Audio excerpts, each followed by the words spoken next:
Show. Brought to you by the Club of Amsterdam. Hey Futurists, it's your favorite Futurista, Miss Metaverse here. Welcome back to another exciting episode of the Future Now Show brought to you by the Club of Amsterdam. We have a very special show for you today. Joining me from Amsterdam is Anina Net. She's the CEO and founder of the 360 Fashion Network and co-creator of the Fashion Tech Maker Kits. Those of you in Amsterdam on July 9th, be sure to check out Anina Net's Fashion Tech Day at Makerversity. Be there or be square. Hello, Anina Net. Thank you. Hi. Okay, first of all, I find your story very inspiring. And you first began your career as a fashion model, and then later you became an international tech entrepreneur. So what I want to ask is, was there a eureka moment in which you thought, okay, this is it. I'm meant to make fashion of the future?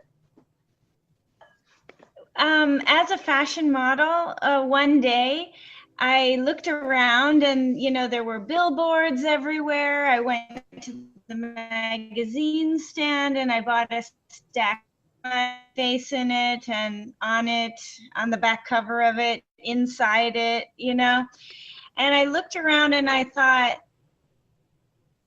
media power and I have nothing to say.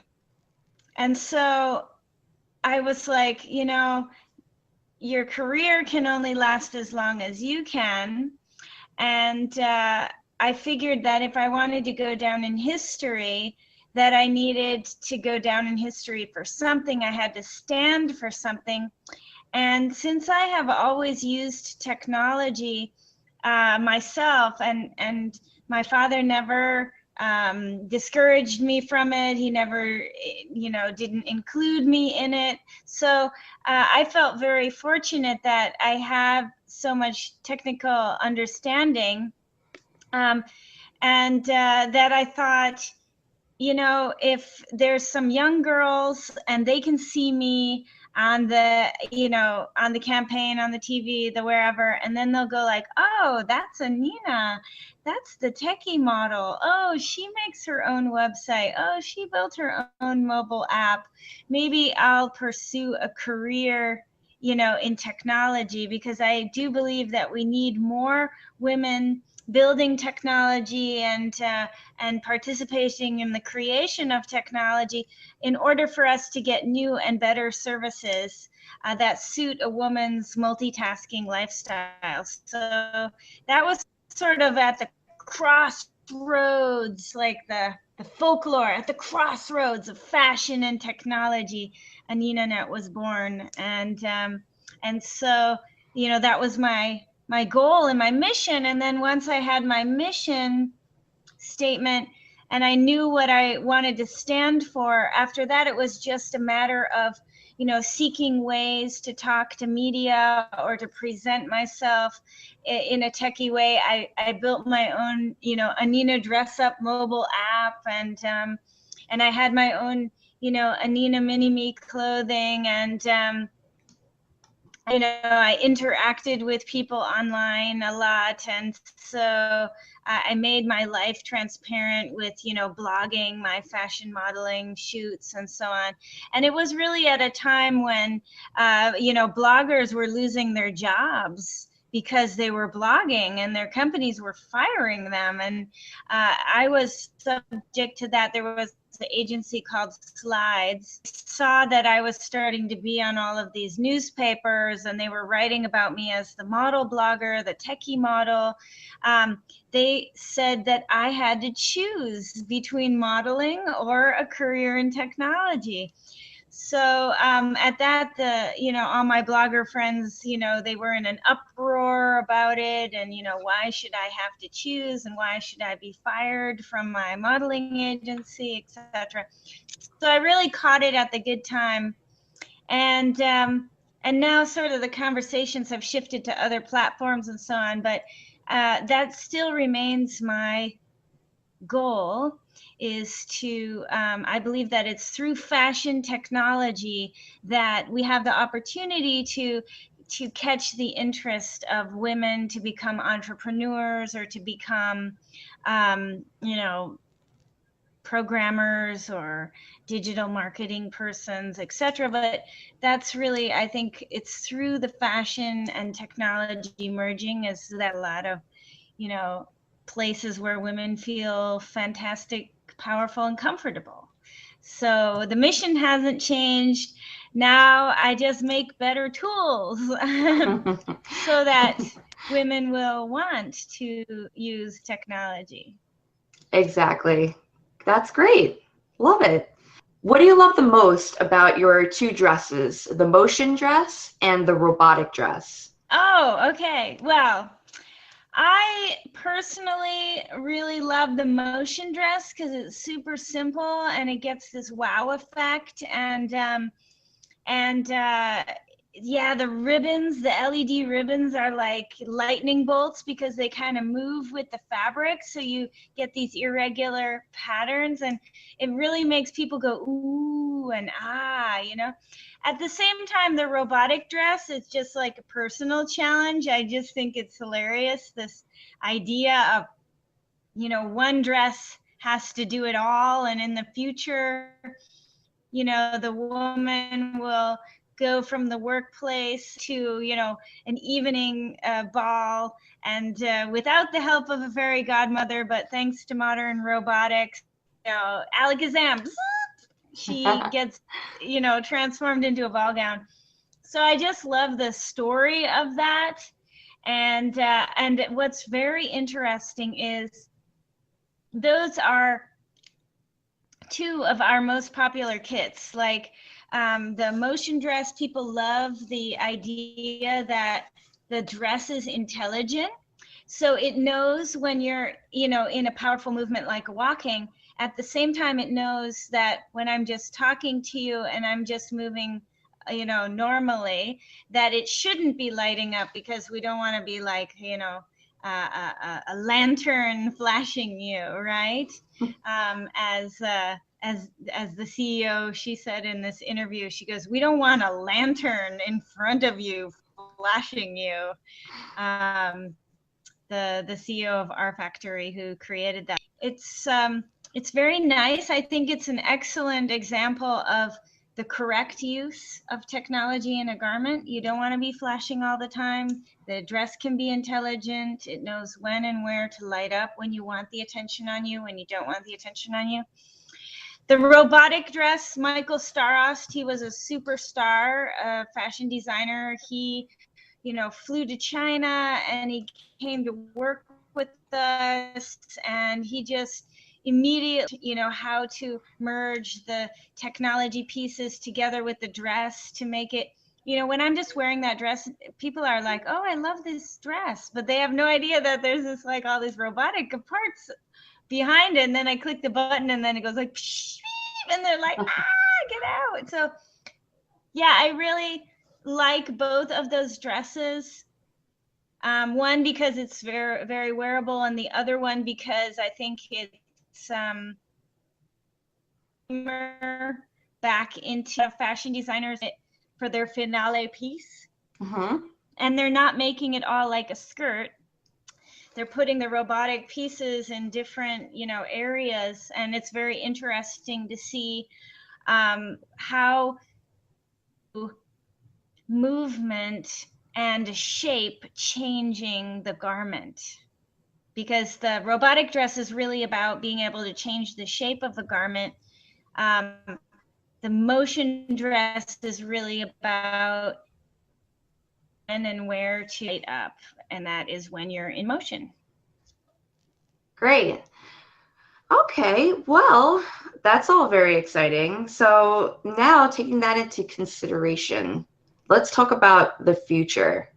What is Anina Nett's vision of fashion in 2050? I think that the augmented reality will go into the glass, be that the glass of your house, or be that your glasses, or be that your goggles, or whatever that is. augmented reality will definitely go into your glasses, and glass, so that we can interact with it. You can touch it, or you can swipe it, or you can see more information about the world around you. And secondly, also, virtual reality, I think that it can be very well applied to the education industry. I mean, if you can travel to see the costumes of Sri Lanka, but you can't, afford to travel, that's like a really great way to experience that. If that type of content is going to be made, that's the question. So I think it's really great to see on Saturday how these fashion designers, what they do with VR, how do they use it to present their collection? I think that'll be very interesting for me to see. And what's on Saturday? Tech Day. And I think that we will have answers built into our clothing. I think we'll have less clothing.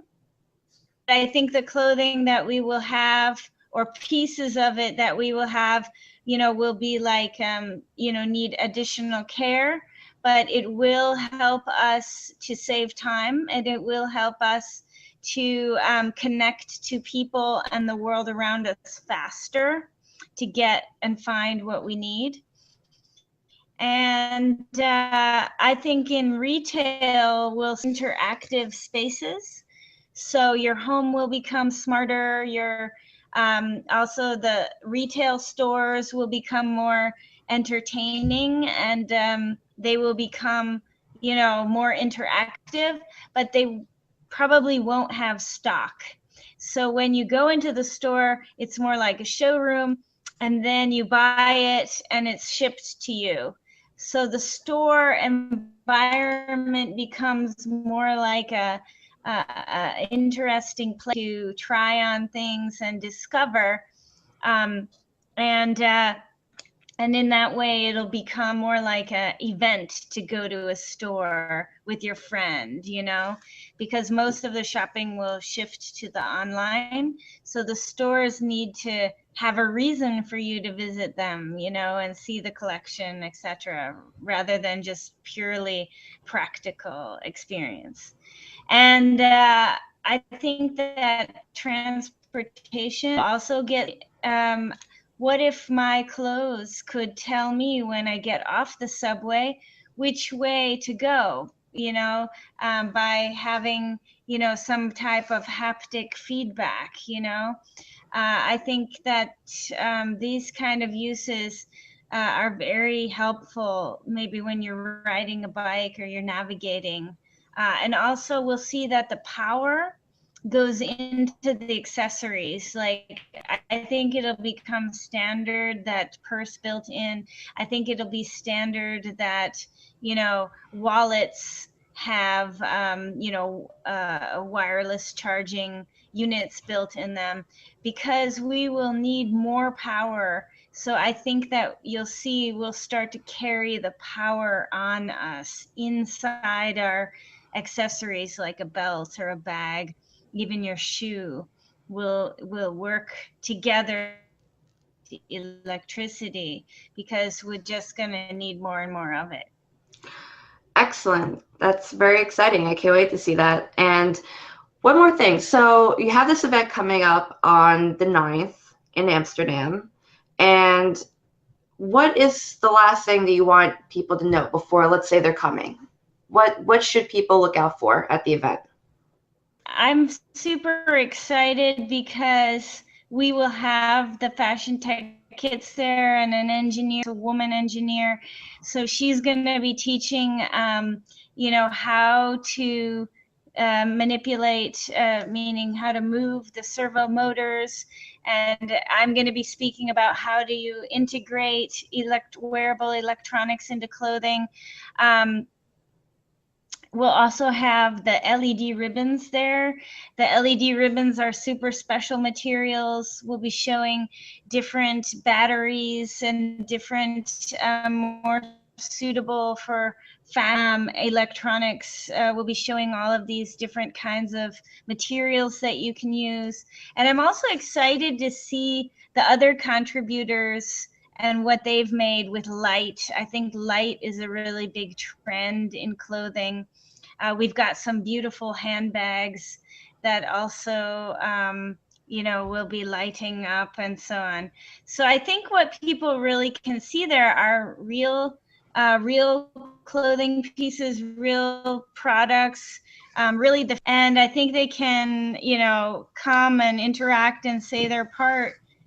Do we want this? Do we not want this? I think it's important that people experiment with it, because we hope that out of our Fashion Tech kits, they're maker kits. So it's like everything you need in a box to build of clothing, or to build a smart bag, or to build your clothing, or to put servo motors in your clothing to change shape.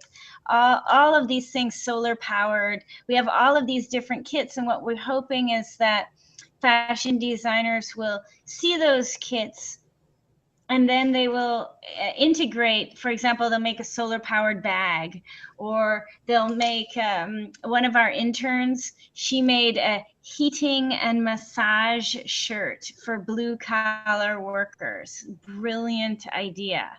Another intern made a wedding dress that is lighting up when you're near the groom, not when you're near everyone, when you're near the groom. And with our kits, people can even try our non-programming visual language. If I can learn it and make a lighting pattern servos, then anybody should be able to do it. It's super cool once you get the idea of the logic. Great. Then all of a sudden I can do everything now, because the logic just kicks in. So then everybody can do it. And that's really what we want. We want this smart fashion to accelerate and to get faster, so that there's more real products that can come to the market. And I think it'll be a little bit like phone came along, people were like, I don't need a phone, and then now we can't live without them. So I think that's what's going to happen. And I think that Amsterdam is the center of all of that. Dutch designers have always been pushing the envelope with Fashion Tech, with Anouk Wipperecht, and so many fashion designers here. So I think it's a wonderful opportunity to gather the community together, and also hopefully some new friends too that would like to do something with Fashion Tech, but maybe they don't know how or where to start, so we can really exchange knowledge, information, etc. I think it'll be a great opportunity for that. Great. Anina, thank you so much for joining us today. So where can we find you online? So I'm super easy to find online at anina.net. And if you want to check out the Fashion Tech kits, it's 360fash.com. And if you are in Amsterdam, then please come to the Makerversity.